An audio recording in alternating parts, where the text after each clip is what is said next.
ang mala-atomic na kamao ni Song Soho. Ang hindi kapani-paniwalang lakas ng Young Monarch gamit ang band skill Demon Strike na siyang tumapos sa Tom Warden na si Sheka na parang tinamaan ng napakalakas na bomba ang katawan ng Tom Warden. Well, in this chapter, masasaksihan natin kung gaano kahirap ang dinaanan ni Amot sa kamay ni Tarnak at sa spellcaster. At masasaksihan din natin ang shocking moment ni Woo Jin Chun nang nalamang natrap si Song Soho sa loob ng dungeon. Kaya huwag na nating patagalin pa.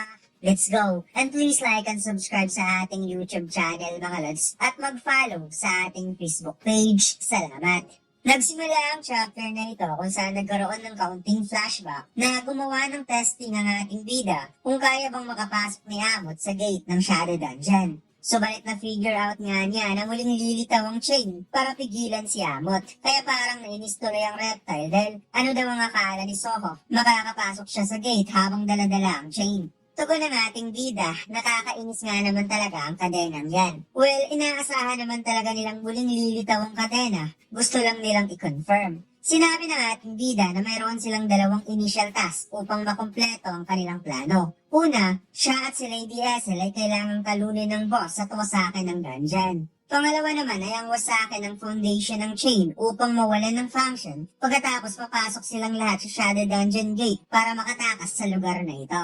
Napatagon si Amot kay Soho kung ang ibig bang sabihin nito kapag hindi nila ma-execute ang isa sa dalawang task, sila ay mabibigo. Sagot ng ating bida na mayroon na siyang naisip na backup plan in case sila ay mag-fail. Kaya na po whatever na lamang itong si Amot dahil ano man ang maaring mangyari, mas maganda na yon kaysa sa makulong dito na parang gugustuhin niya na lamang mamatay kaysa sa makulong habang buhay sa loob ng dungeon. Pagkatapos, lumipat ang eksena kung saan naganap ang napaka-intense na laban na makikita nating nakangiti ang Tom Warden na si Seka habang hawak-hawak niya ang orb na para bang may hahalin tulad natin ito sa Orb of Avaras ni Toss na para lamang sa mga mage type at mukhang ang orb na ito mga lods ay pinapalakas ang kapangyarihan ni Seka na kayang mag-manipulate ng buhangin kung saan nag-unleash nga siya dito ng napakalaking Dragon Sun towards Soho.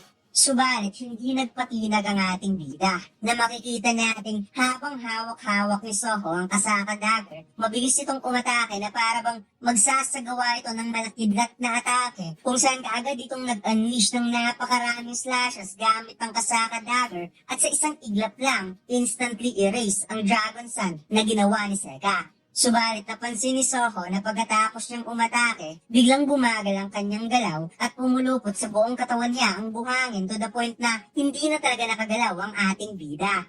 Lumalabas na minamanipulate ng Tom Warden ng sand at gamit ang orb, mas napapalakas na Seka ang buhangin na kapangyarihan, bagay na nagpa-realize kay Soho na mahihirapan talaga siyang makalapit sa kalaban kung palaging ganito ang mangyayari, kaya malaki ang chance na siya ang unang mauubusan ng mana at sa nakikita niya base sa kulay ng pangalan ni Seka, nasa at least A-rank ang monster na ito, realizing na kailangan niya talagang tapusin kaagad ang laban na ito.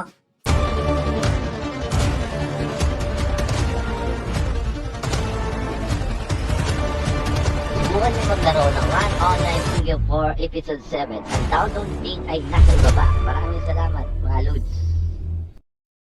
Magawa ng mala javelin thrower stance itong si Lady Ethel upang ihagis ang kanyang spear towards Seka habang dahang-dahang pilit na itinataas ni Soho ang kanyang kamay upang kontrolin ang spear gamit ang ruler's authority at nang mas mapapabilis at mas accurate ang pag-target nito towards Seka. Subalit wala itong kahirap-hirap na tinapik ng Tom Warden gamit ang kanyang kamay kung saan dito nagkaroon ng chance si Soho na tuluyang makawala sa buhangin at sumigaw kay Lady Ethel na gagamitin nila ang band skill. Kaya napangiti si Demon Girl dahil finally naisip na rin ng Young Monarch na makipag-band skill sa kanya para maging useful naman siya minsan. At heto na nga mga lods, isang napakatinding kapangyarihan ang binuo ni Lady Ethel sa kanyang palad at sa sobrang lakas ng kapangyarihan na ito, pumuti ang buhok ni Lady Ethel na para bang si Carrot ng Mink Tribe na nakasulong mode. Ipinaliwanag ni Lady Essel kung bakit mahina ang una niyang band skill kay Soho. Ito ay dahil kailangan niya munang mag-absorb ng soul ng mga napatay niyang magic beast upang tumaas ang charge rate ng band skill. Which is ito ang kanyang naunawaan nung matapos nilang pasukin ng iba't ibang klaseng dungeon kasama ang Young Monarch. At ngayon, ito na ang kanyang oras upang ipakita ang ipinagkatiwala sa kanya ni Soho na hantingin ang mga goblins sa loob ng Shadow Dungeon. At heto na nga mga lords, isang nag-uumapaw na napakalakas na kapangyarihan ng binuo ni Lady Essel kung saan kaagad ito napunta sa kamao ng ating bida at habang nasa itaas si Soho, makikita mo talaga na sobrang lakas ng atake nito mga lords. Di ko talaga ma-imagine kung gaano ito kaganda kapag na-animate na sa anime series. Bumagsak si Lady Essel at yung puti niyang buhok kanina ay unti-unti nang bumabalik sa dati. Kaya na-realize niya na kahit sa ganitong moment, palagi pa rin niyang naipapakita sa Young Monarch ang kanyang disappointing side dahil nawawala na naman siya ng malay. Kaya mananalangin na lamang siya na ang band skill ay magdulot ng napakalaking tulong para sa Young Monarch. Ipinakitang hindi nagpatinag itong si Seka at gustong sabayan si Soho. Ngunit sinabi ng system na ang band skill, Demon Strike, ang charge rate ay nasa 67%, delivering a devastating attack by receiving the energy of the White Flame Descendant. At heto na nga mga lords, ang mala-atomic punch ni Song Soho na nagbabagat, lumiliyab ang napakatinding lakas na wika ni Soho lahat sa iisang atake. Bumaon sa katawan ni Seka ang nagliliyab na kamao ni Soho at sa sobrang devastating ng suntok ni Soho, nagawa niyang mawasak ang katawan ni Seka just quickly as fast na para bang nagmimistulang bomba ang kamao ng ating bida. Pagkatapos, napansin ni Vero na para bang unti-unting gumuguho ang dungeon at na-realize ng dalawa na isa lang ang ibig sabihin nito. Nagawang matalo ng Young Monarch ang boss ng dungeon at ito na ang pagkakataon ni Amot. Ipinakitang unti-unting natatanggal ang bakal na nakakabit sa kadena dahil sa pagkaguho ng poste kaya nagpagulong-gulong ang mga ito sa sahig. Kung saan pinangalanan ni Vero si Amot na crocodile upang tawagin para isama papasok sa loob ng Shadow Dungeon. Habang naglalakad, na-realize ni Amot na hindi na siya kayang pigilan ng mga chain at isa lang ang ibig sabihin nito. Siya ay finally free from Tarnak. And still, hindi pa rin niya alam kung bakit siya pinag-eksperimentuhan ni Tarnak at ng kanyang spellcaster gamit ang ordinary humanoid. Dahil lahat ng yon ay nag-iwan sa kanya ng painful memories dahil sa ginagawa nilang daily destructive and regenerative experiment. At dagdag pa niyang ang kanyang buong katawan daw ay winasak ni Tarnak at ibinabalik naman ng spellcaster at makikita nating iba na ang katawan ni Amot sa pagbalik ng kanyang katawan bilang experiments. At ang kanyang katawan daw ay unti-unting lumalakas ayon sa plano. Subalit ang kanyang isipan ay hindi kinaya ang sakit hanggang sa napunit ang kanyang mata, making him enjoying the pain. At dahil sa sakit na iyon, kumapit na lamang siya sa iisa niyang kahilingan na gusto niyang muling maramdaman ang majesty ng napakalawak na kalikasan nung panahong siya ay bata pa. Subalit sa pag-akbang papalayo ni Amot, may bigla siyang naramdamang mayroong mabilis na bagay na papunta sa kanya at ito pala ang mga metal na nasa ilalim ng magic spell ng spellcaster ni Tarnak kung saan bumaon nito sa torso ni Amot. Nagulat na lamang si Vero dahil ang hook ng mga kadena ay hindi hinahayaang makatakas si Amot kung saan dumalak ang dugo hanggang sa napasigaw siya sa sobrang galit kay Tarnak at sa spellcaster nito dahil na-realize niya na parang gugustuhin pa ata ni Tarnak na mamatay siya kaysa sa makatakas. Subalit biglang dumating si Soho at nagawa nitong masipa ang isa sa mga hook chain. Ngunit ang naging kapalit nito, nagkapunit-punit ang muscle ng binti ng ating bida sa lakas ng hook chain. Isa-isang sumalubong sa kanila ang hook chain kaya kinuha ng ating bida ang Shadow Dungeon Key upang gumawa ng gate sa harap dahil naisip ni Soho na kung susunod pa rin ang mga kadena kay Amot, well wala silang ibang choice kundi isama ang mga ito papunta sa loob ng Shadow Dungeon kung saan kaagad sinipa ni Soho ang isa sa mga hook upang pumasok ito sa gate hanggang sa sunod-sunod niyang ipinasok ang iba pang hook na paatake sa kanya. Nagulat si Amot dahil sa ginawa ito ni Soho para sa kanya at hindi niya alam kung ano nga ba talaga ang gustong hilingin sa kanya ng Young Monarch para umabot sa madugong pagligtas ni Soho sa isang reptile na katulad niya. Bigla na lamang nagulat si Soho dahil naramdaman niyang hindi na kaya ng kanyang buto dahil binabangga niya ang lakas ng pwersa ng hook chain kaya si Amot na mismo ang sumuntok papunta sa gate para iligtas si Soho.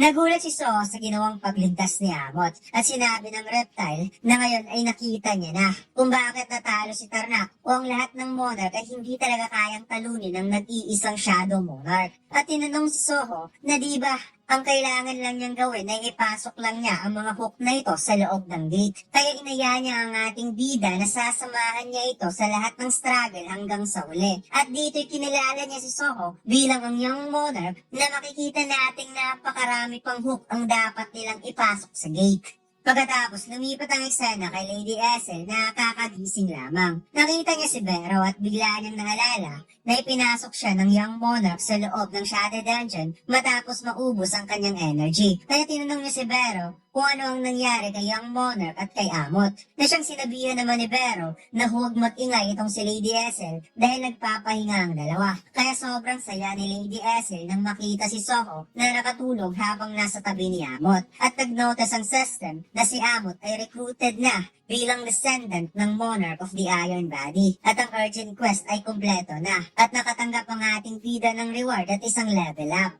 Pagkatapos, lumipat ang eksena kung saan ipinakita ang coffee na nasa table ni Woo Jin-chul. Habang tinitingnan niya ang isang hunter na makikita natin ito ay si Song Soho. Naisip ni Jin-chul na nung biglang nawala si Jinwoo ay mayroon na lamang kakaibang nangyari. Ang muling paglitaw ng mga gates and hunter. Kaya nagpapasalamat talaga siya sa memories sa past timeline na ibinigay sa kanya ni Jinwoo dahil madali niyang natugunan ang pagtapos ng Chaos of Catalysm sa pamamagitan ng pag-create kaagad ng Hunter Association. Subalit ang paglitaw ng star powder ay nagpapahiwatig na mayroong kakaibang nangyayari dahil ito ay hindi nag-exist sa past timeline. Isang amplifier na kayang i-increase ang mana ng mga lorang hunter without any side effect. Nadiskubrihan niya so far na ang source ng star powder ay ang Vice Guild Master ng Reaper Guild na si Lee Min-song. Nakita niyang mas lalo itong naging active mula nung ang Guild Master na si Lim Taekyo ay pumunta sa ibang bansa for business trip na para bang gumagawa ito ng sariling hakbang. Subalit kahit sa nakaraang mundo,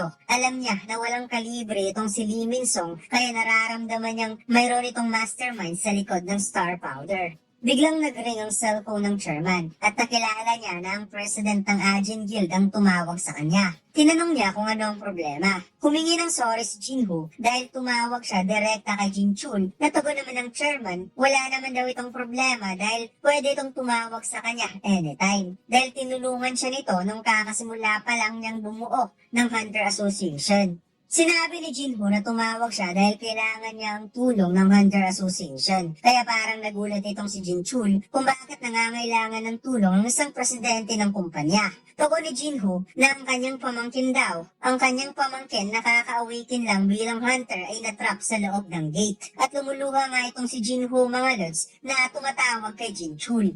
Kaya biglang tumagas ang pawis ng chairman nang na-realize na walang ibang nephew itong si Jinwoo kundi si Soho lamang, which is ang anak ni Jinwoo. At dito lang nagtatapos ang ating kwento mga lads. Huwag mo sanang kalimutang mag-like, comment at mag-subscribe sa ating YouTube channel. At mag-follow sa ating Facebook page. Salamat!